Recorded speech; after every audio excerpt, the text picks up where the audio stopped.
Hello everybody. आज का हमारा बहुत इंपॉर्टेंट टॉपिक है एल्डिहाइड्स एंड कीटोन चैप्टर से aldol condensation. Aldol aldol means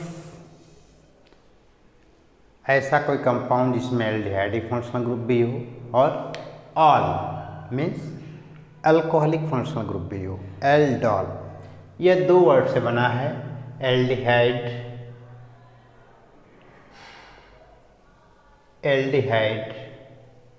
plus alcohol,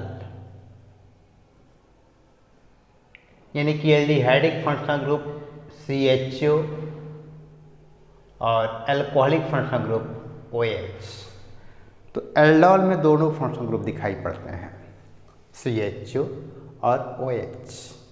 aldol बनता कैसे है, ये इसका क्या कैरेक्टरिस्टिक है, कैसे प्रिपेयर करते हैं। बहुत इम्पोर्टेंट रिएक्शन है।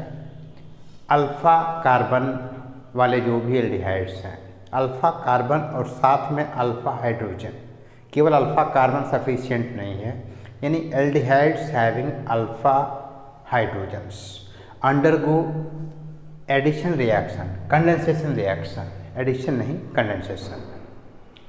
तो दो एल्डिहाइड या दो कीटोन या एक एल्डिहाइड और एक कीटोन या दोनों के दोनों एल्डिहाइड, ऐसे कंडेंसेशन का मतलब हुआ कंडेंस होना। डेफिनेशन है कि aldehydes having alpha hydrogens, alpha hydrogen means ऐसा एल्डिहाइड जिसमें अल्फा हाइड्रोजन मौजूद हो। जैसे एक एल्डिहाइड हम लेते हैं CH2CHO,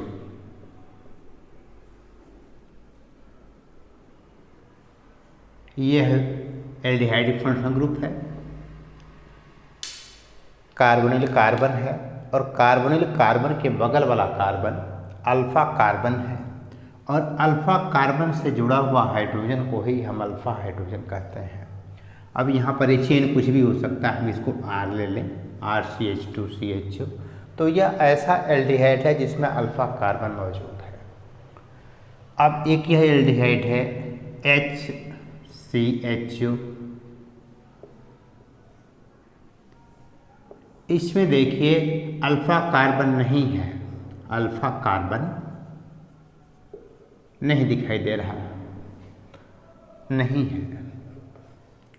अल्फ़ा कार्बन जब नहीं है तो अल्फ़ा हाइड्रोजन भी नहीं है। अल्फ़ा कार्बन पे जुड़ा हुआ हाइड्रोजन को ही हम अल्फ़ा हाइड्रोजन कहते हैं। जैसे यह कार्बन है, इस पे दो हाइड्रोजन है CH2, यानी कि इस पे दो अल्फ़ा हाइड्रोजन है। तो वैसे एल्डिहाइड्स या वैसे कीटोन भी एक ले लेते हैं CH3COCH3। यहाँ देखिए यह कार्बोनिल कार्बन है और इसके बगल का कार्बन यह भी अल्फ़ा है, उधर वाला कार्बन भी अल्फ़ा है, यानी कि कार्बोनिल कार्बन के बगल वाले कार्बन को ही हम अल्फ़ा कार्बन कहते हैं और अल्फ़ा कार्बन पे लगे हुए हाइड्रोजन को अल्फ़ा हाइड्रोजन्स कहते हैं। तो एल्डोल कंडेंसेशन के लिए कंडीशन है कि ऐसा कार्बोनिल कंपाउंड लेंगे जिसमें अल्फ़ा हाइड्रोजन मौजूद हो। अल्फ़ा हाइड्रोजन क्यों होना चाहिए? क्योंकि रिएक्शन में आएगा, आप जानते हो कि alpha hydrogens of aldehydes and ketones are acidic in nature, acidic nature के होते हैं। कार्बोनिल कार्बन के बगल के कार्बन से लगा हुआ हाइड्रोजन अल्फ़ा हाइड्रोजन है और वो अल्फ़ा हाइड्रोजन आयन के रूप में डिसोसिएट होते हैं। और कोई सब्सटेंस जो हाइड्रोजन आयन सोल्यूशन में देता है उसे आप क्या बोलते हो? एसिड कहते हो।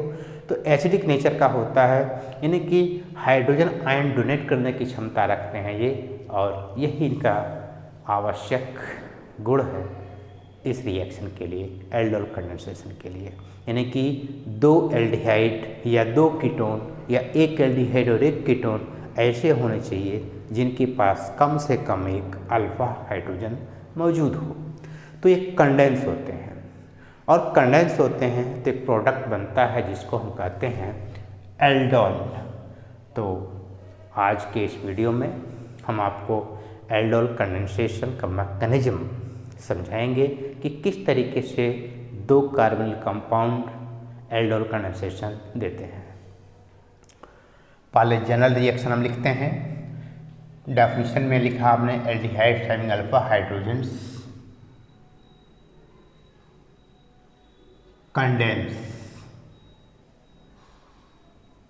condense in presence of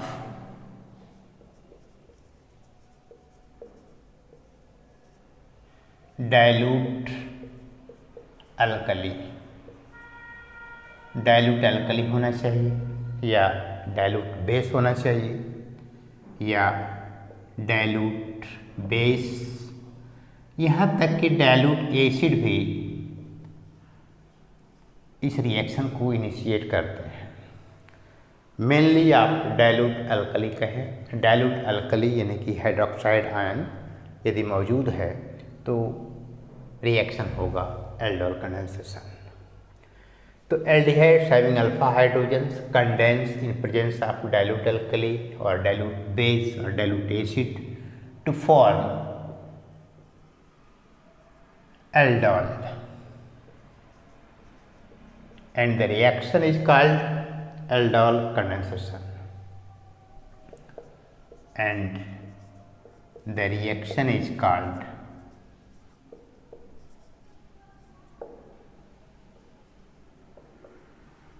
aldol condensation.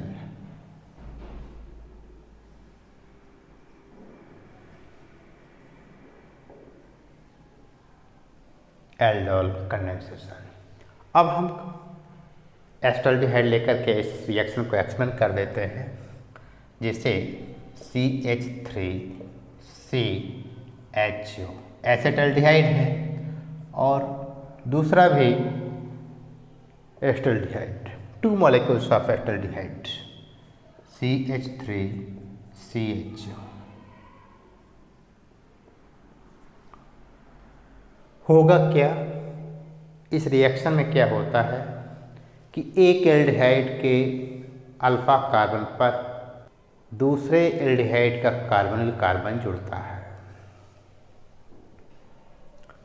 अब सपोज कीजिए कि यह जो है कार्बोनिल कार्बन है, यह कार्बन कार्बोनिल कार्बन और ये अल्फा कार्बन। अल्फा कार्बन को आप ओपन करके लिख दीजिए ऐसे CH,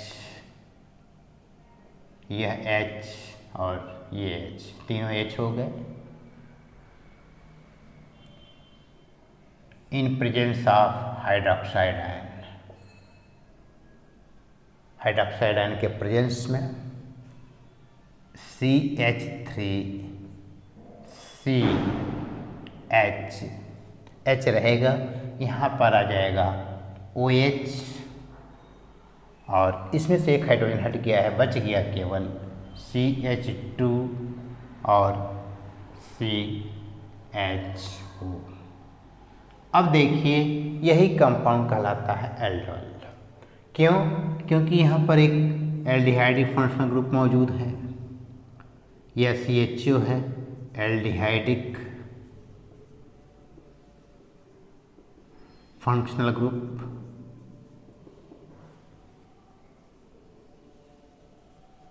और यह देखिए OH, कार्बन से OH लगा है, एल्कोहलिक फंक्शनल ग्रुप।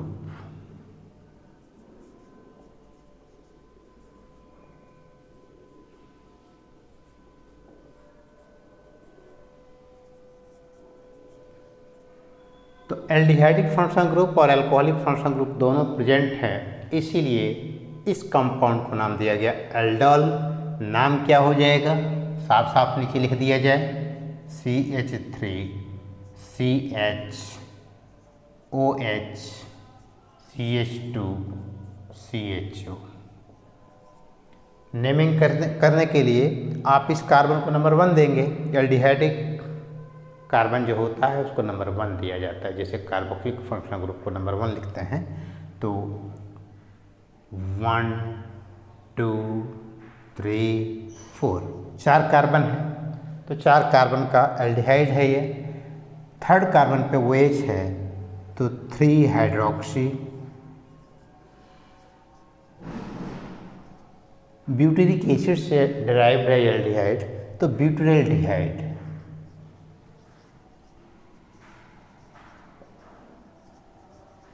या क्या कह सकते हैं 3 हाइड्रोक्सी ब्यूटेनॉल।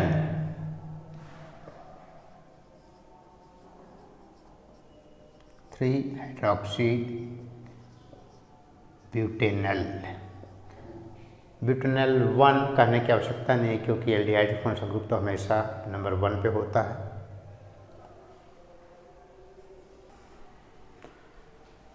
यहाँ तक किसी को कोई डाउट नहीं होना चाहिए कि एल्डोल कंडेंसेशन में 2 एल्डिहाइड मॉलिक्यूल या 2 कीटोन मॉलिक्यूल या 1 एल्डिहाइड और 1 कीटोन कंडेंस होते हैं और कंडेंसेशन के दौरान वाटर मॉलिक्यूल एलिमिनेट होता है।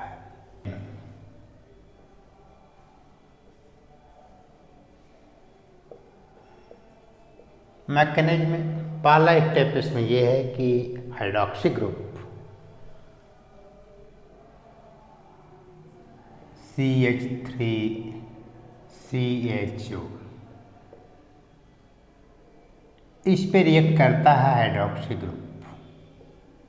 बेस है, यह देखिए कार्बोनिल कार्बन है, इसके बगल का कार्बन अल्फा कार्बन और अल्फा कार्बन से जुड़ा हुआ hydrogen alpha hydrogen. Alpha hydrogen से एसिडिक नेचर के होते हैं। इनको यदि हम ओपन करके लिख दें ऐसे CH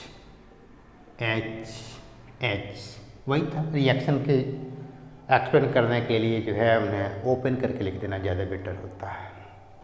यहाँ देखिए अल्फा कार्बन से जुड़ा हुआ hydrogen alpha hydrogen, 3 alpha hydrogen मौजूद हैं। अल्फा हाइड्रोजन से एसिडिक नेचर के होते हैं।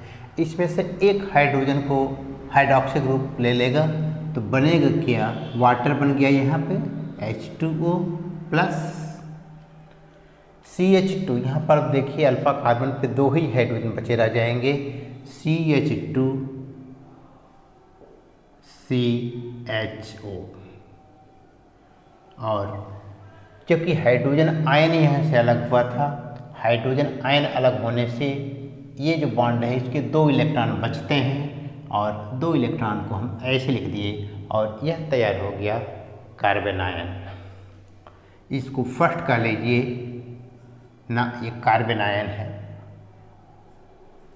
Carbon ion. और आप जानते हैं कि carbon ions electron rich species हैं और carbon ions electron deficient centre पे अटैक करते हैं। अब इसको कोई ऐसा मॉलिक्यूल मिलेगा जहाँ इलेक्ट्रॉन डिफिशिएंट साइट मौजूद हो। आप जानते हो कार्बन कंपाउंड में जैसे दूसरा मॉलिक्यूल लेते हैं CH3CHO,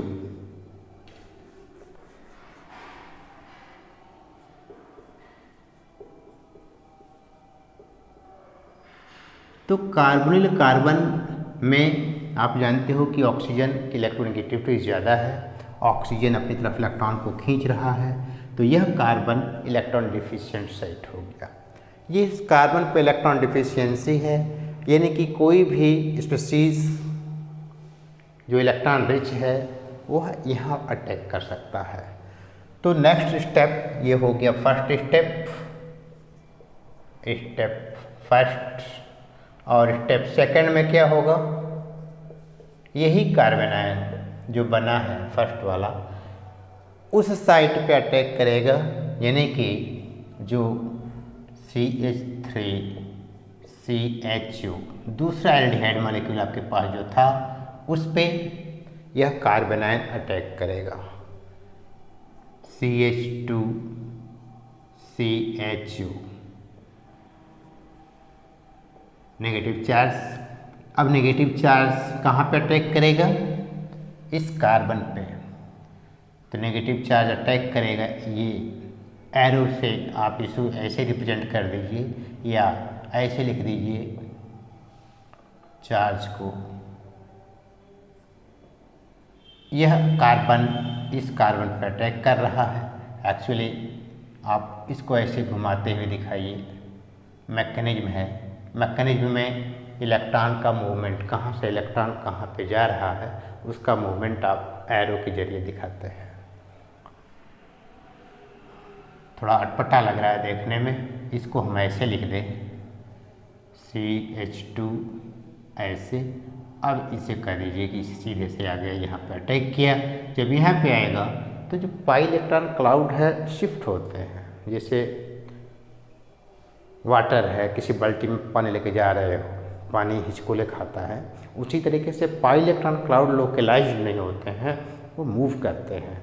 अब यहाँ पे मूवमेंट देखिए, जब यहाँ से पानी की धार यहाँ पे मौजूद आ रही है, सैलाब आ रहा है, तो यहाँ का पानी उधर को मूव करेगा। तो ये जो पाई इलेक्ट्रॉन क्लाउड है वो मूव करके कहाँ पे जाएगा, ऑक्सीजन के पास जाएगा, न कि इधर आ जाएगा। क्यों? क्योंकि ऑक्सीजन ज़्यादा इलेक्ट्रोनेगेटिव है, ऑक्सीजन की तरफ वो मूव कर जाएगा। तो इलेक्ट्रॉन का इस तरीके से मूवमेंट हो गया। क्या हो जाएगा यहाँ पे? अब ये हो जाएगा कि CH3 C, यहाँ पे देखिए नेगेटिव चार्ज डेवलप हो गया, ऐसे चार्ज आ गया। और H था, H को हम नीचे लिख लेते हैं, और यह CH2 CHO लिख दिया। इसका नाम दे दीजिए सेकंड।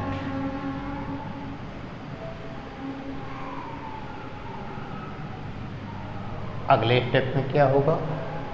अगले स्टेप में क्या होगा, मीडियम में मौजूद है क्या चीज़, वाटर। और ऑक्सीजन का नेचर क्या होता है, इलेक्ट्रॉन डेंसिटी खींचना। ऑक्सीजन नेगेटिवली चार्ज है, और यदि उसी के ऊपर नेगेटिव चार्ज डेवलप हो गया, ऑक्सीजन का नेचर इलेक्ट्रॉन डेंसिटी खींचना, और फिर उस पर नेगेटिव चार्ज हो गया, तो बहुत ही स्ट्रांग बेस हो जाता है। स्ट्रांग बेस हो गया तब क्या होगा, बहुत आसानी से कहीं भी प्रोटॉन मिल जाए उसे अट्रैक्ट कर लेगा। तो वाटर के पास प्रोटॉन ऑलरेडी, क्योंकि वाटर जो होता है किस रूप में होता है, वाटर HOH के रूप में होता है, तो वाटर का प्रोटॉन खींच लेगा। ये स्ट्रांग बेस है, यह स्ट्रांग बेस। क्यों स्ट्रांग बेस है? क्योंकि इसमें जो ऑक्सीजन है, ऑक्सीजन पे नेगेटिव चार्ज डेवलप हो गया है। स्टेप थर्ड में this will attract proton from water. क्या होगा, CH3C, ऑक्सीजन नेगेटिवली चार्ज, ये H है, और ये CH2 CHO plus water HOH। क्या हो जाएगा, इसे ले लेगा ये प्रोटॉन के रूप में, तो OH यहाँ पे आ जाएगा, नीचे लिखते हैं इसको CH3CH, जो नीचे वाला है हम स्ट्रेट लिख दें, और ऊपर लिख दें OH, फिर CH2 CHO।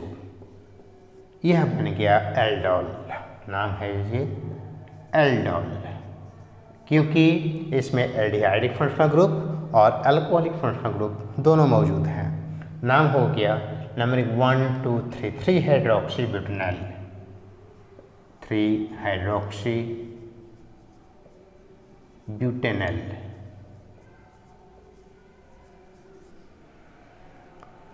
ये रहा एल्डोल कंडेंसेशन। अब रिएक्शन में देखिए बच रहा है क्या चीज़, प्लस हाइड्रोजन हट गया आयन के रूप में, हाइड्रोक्साइड आयन बच गया। रिएक्शन के स्टार्ट में देखिए हाइड्रोक्साइड आयन खर्च हुआ था, वह आया था बेस से, क्योंकि रिएक्शन में aldehydes having alpha hydrogen in presence of dilute alkali undergo condensation reaction. In presence of dilute alkali, जो डाइल्यूट अल्कली था वो यहाँ पे इस्तेमाल हुआ फर्स्ट स्टेप में, और लास्ट स्टेप में हाइड्रोक्साइड बच गया।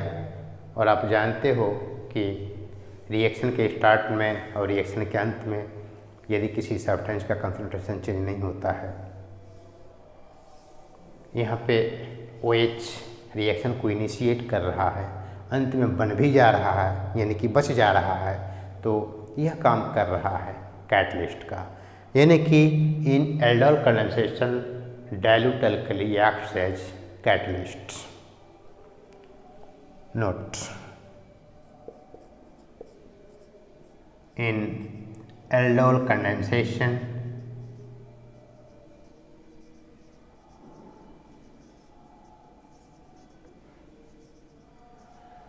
dilute alkali या dilute base acts as catalyst, catalyst का काम करता है। तो आपने सीखा एल्डोल कंडेंसेशन क्या है, एल्डोल में क्या प्रोडक्ट बनता है, ऐसा कोई कंपाउंड बनता है जिसमें एल्डिहाइड फंक्शन ग्रुप भी हो और एल्कोहलिक फंक्शन ग्रुप भी हो। फिर इसका मैकेनिज्म आपने सीखा और यह रिएक्शन रिवर्सिबल होता है।